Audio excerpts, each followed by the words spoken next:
Good morning, race fans. Welcome back to another edition of Ferrari Fans. I am so sorry. This weekend we had the Formula 1 2025 Hungarian Grand Prix, aka the chicken race. Seriously, if you've never noticed before that the Hungaroring looks like a chicken, you're not seeing the vision. And I'd say, compared to the snooze fest that was Spa last weekend, this one had a little more spice. So let's talk about what went down here at the Race Day Cafe. And I do not have coffee, but I do have some water. Stay hydrated. As always, we'll start with the news before the race. And honestly, it was more of the usual, Verstappen confirming he's staying at Red Bull, Wait a second. The speculation is over, folks. Seems like firing Christian Horner actually worked for Red Bull. What I would give to have seen Toto Wolff's face when he learned the news. Also, Brad Vasseur's contract got extended for a few more years, also putting an end to some speculation about him potentially getting replaced. Although honestly, if this race was supposed to be the proof that he deserved to stay, I have some bad news. In terms of practice, aside from Alonso being replaced by Felipe Drugovich and Paul Aron making a surprise appearance, there wasn't that much to talk about. All three sessions were topped by McLaren. Literally, what else is new? Oh, and Max Verstappen threw in the towel. Literally. Now on to qualifying, and honestly, I think this weekend gave us the most surprising quali of the season so far. Explain to me how the last two drivers were Nico Hülkenberg and Alex Albon. Explain that. And then there was whatever the hell happened in Q2 with both Hamilton and Antonelli not making the cut. Antonelli, I believe, had track limits and was also on used tires, but Hamilton, sadly, I have no good explanation for that one, so I'm just gonna go cry in that corner over there, I think. Yep. And then there was Q3 where, shocker, neither Norris nor Piastri got pole position. Who could have done that, you ask? Max Verstappen? Nope. George Russell? Also no. Fernando Alonso? I wish. Nah, just Charles Leclerc casually putting in the perfect lap around the Hungaroring. As one does. Honestly, there's something so surreal about Charles Leclerc being on pole while Lewis Hamilton is on 12th. The duality of Ferrari, I guess. Now let's get into the race, shall we? Charles Leclerc kept his lead cleanly at the start, then George Russell overtook Norris, and then Fernando Alonso overtook Norris as well, making me the happiest person on the planet for a good few seconds. Sadly, it was obviously too good to be true, and Norris quickly took the position back. Nano, don't do this to me, man. Don't give me hope just to take it away. A bit further back, Max Verstappen has gotten past Lawson and Stroll, and now he's knocking on Gabriel's door. At the same time as Bortoleto is noted for a false start. But then it turned out that the FIA doesn't know how to tell the difference between the two Saubers, and instead the investigation was due for Nico. And Hülkenberg did get a 5-second penalty for the false start. By lap 10, everyone except Hülkenberg and the top 4, and I mean everyone, is in a DRS train behind Alonso in 5th. Such is the magic of the Hungaroring, I guess. Everyone has DRS, yet no one can pass. Now that's real racing. So now the first round of pit stops is starting for all the drivers who are choosing to go on a 2-stop. And Oscar Piastri, who's still behind Leclerc at this point, gets told to, quote, "Use the pace now, Oscar." Which to me sounds like Obi-Wan telling Luke to use the Force.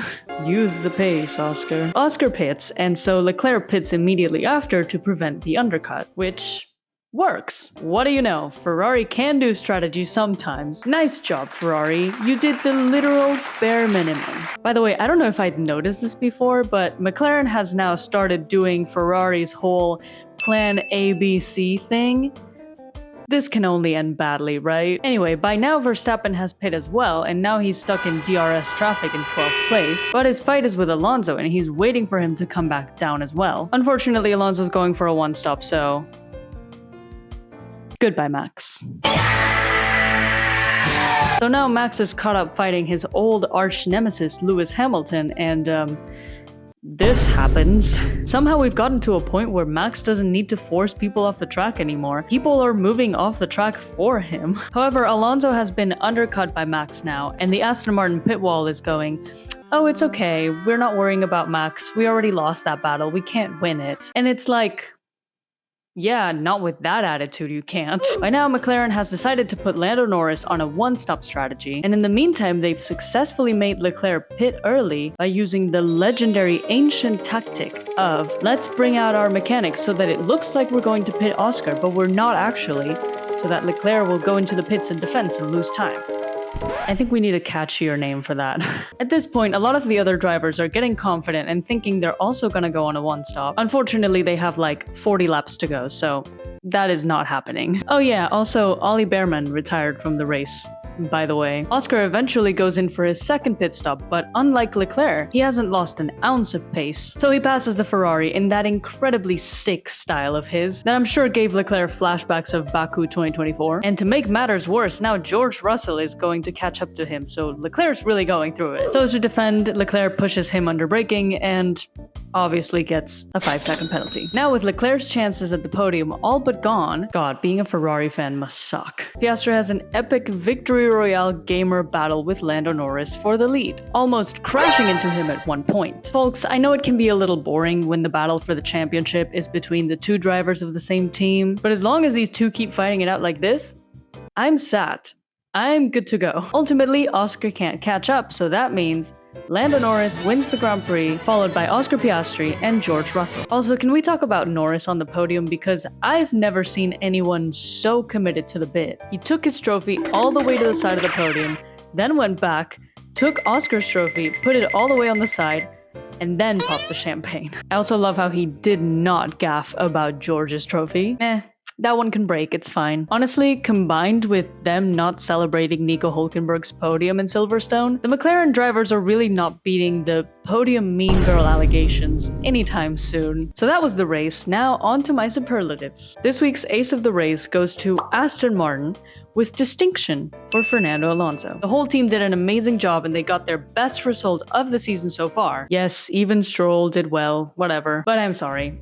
I have to give it to this man. His defense in the first stint of the race was peak. Essentially, he was going a little bit slower in the first 2 sectors of the lap to slow down everybody behind him, and then going way faster in the 3rd sector to avoid getting overtaken. Literally, world champion behavior. And need I remind you that he was dealing with a back injury as well, presumably caused by having had to carry all of Aston Martin on his own thus far. To be fair, later in the race he did get lucky because Max's one-stop thing didn't work, so Alonso got back 5th place. But still, I think Alonso nailed it this weekend. And he would have gotten a podium too if it wasn't for you meddling kids. My honorable mention for ace of the race goes to Gabriel Bortoleto. Another 10 out of 10 weekend for my boy. Gabby just did a perfect job. He overtook Stroll at the start and then just made no mistakes. Honestly, what more can you ask for from a rookie driver in a Sauber? Especially when his teammate finished 13th and got a penalty. Nice job, Gabby. I wish you a very nice vacation. This week's disgrace of the race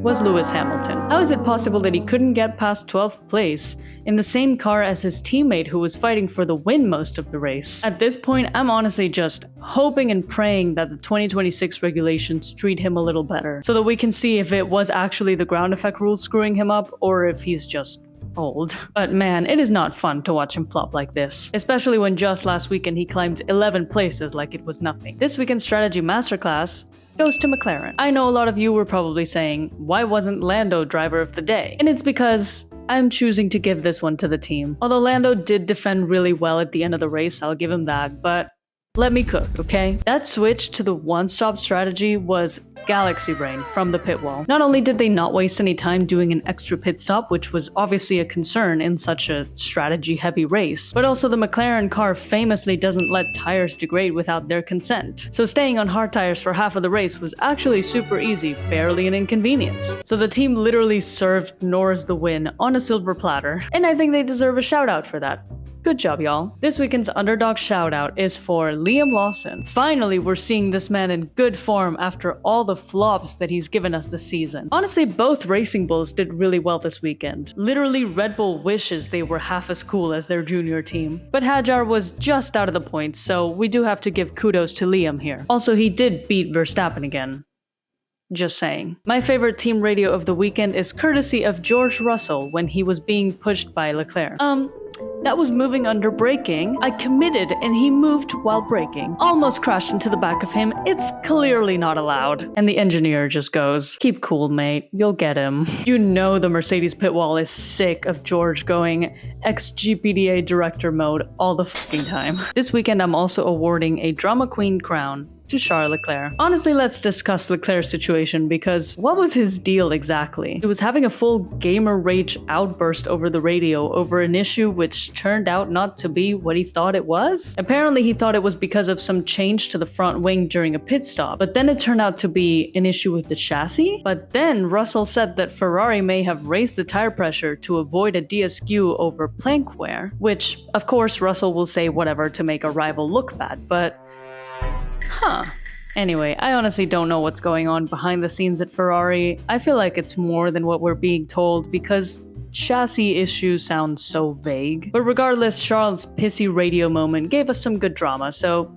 here's your crown, queen. The best moment of the weekend for me was Alonso in P5. Duh. But also the fact that the World Championship has gotten a lot spicier after today, because now there's only 9 points separating Lando and Oscar. Personally, as much as I want Oscar to win, I do hope that it stays pretty close until the end, because it's gonna keep the championship so much more exciting. And also because it doesn't seem like anyone's currently able to challenge McLaren for that title. It's also interesting to see the contrast between Lando, who is a much more experienced driver, and also seems to have grown a lot from the beginning of this season and the end of last season, versus Oscar, who is much newer to F1 in comparison, but who is so much more level-headed and ruthless on track. I guess only time will tell who deserved it more in the end. But it better be Oscar, or else I'm gonna be really mad. The worst moment of the weekend was seeing Hamilton being so down. Again. Especially in that interview after qualifying where he said that the team should replace him. I don't think I've ever heard a driver say something that harsh about himself before. He's clearly taken some notes from Lando Norris's interview playbook, which, needless to say, is not good. Lewis, my man, I mean this in the best way possible.